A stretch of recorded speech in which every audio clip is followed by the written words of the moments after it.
Maintenant, frères et sœurs, tout le monde a compris que croire en l'Évangile, c'est croire en une personne. Croire en Jésus. Nous croyons en Jésus pour être sauvés et avoir la vie éternelle. Ah, croire en l'Évangile, est-ce croire en une religion? Non. Est-ce croire au christianisme? Croire en l'Église de maison? Croire au catholicisme? Ou croire en une certaine nouvelle dénomination? Ce n'est rien de tout cela. Tout cela est erron. Alors, croire en Jésus, est-ce croire aux paroles de l'Évangile selon Matthieu? Ou aux paroles contenues dans l'Évangile selon Jean?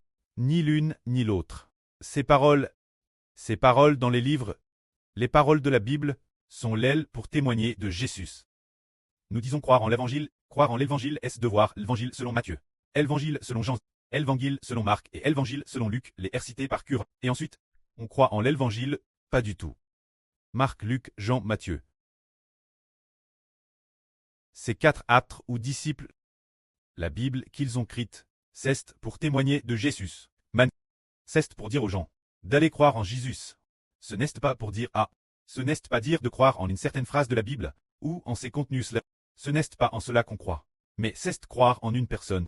Car nous comprenons que la vie n'est pas dans l'Évangile selon Matthieu, ni dans l'Évangile selon Luc, ni dans ses mots et ses phrases.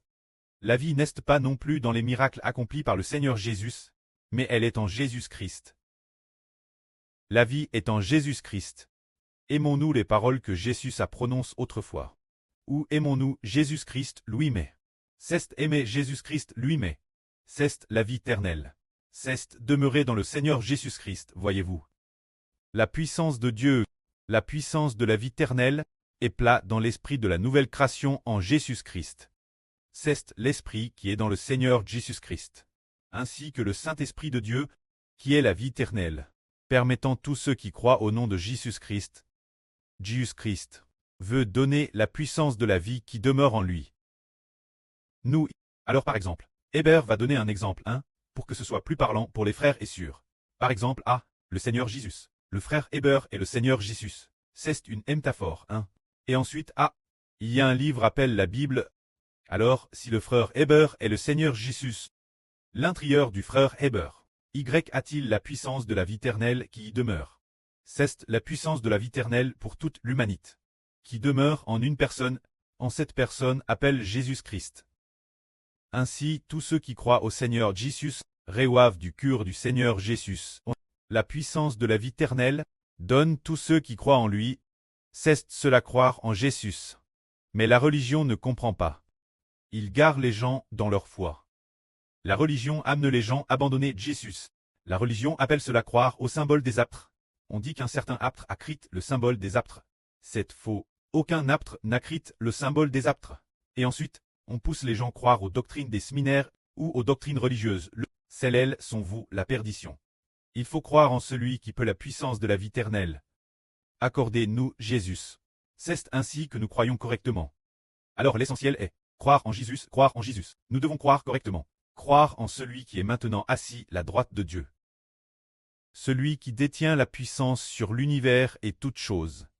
C'est en celui que nous croyons. Lui seul peut, de l'intérieur de lui.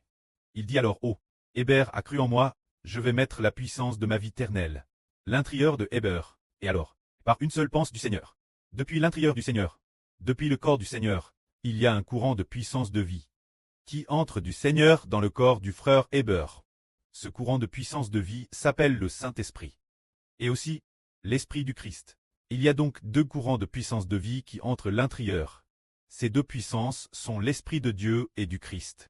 C'est donc par la foi en Jésus qu'alors Jésus nous donne ces 2 courants de puissance de vie, afin que nous recevions une vie nouvelle. Que la gloire soit auprès et au Seigneur.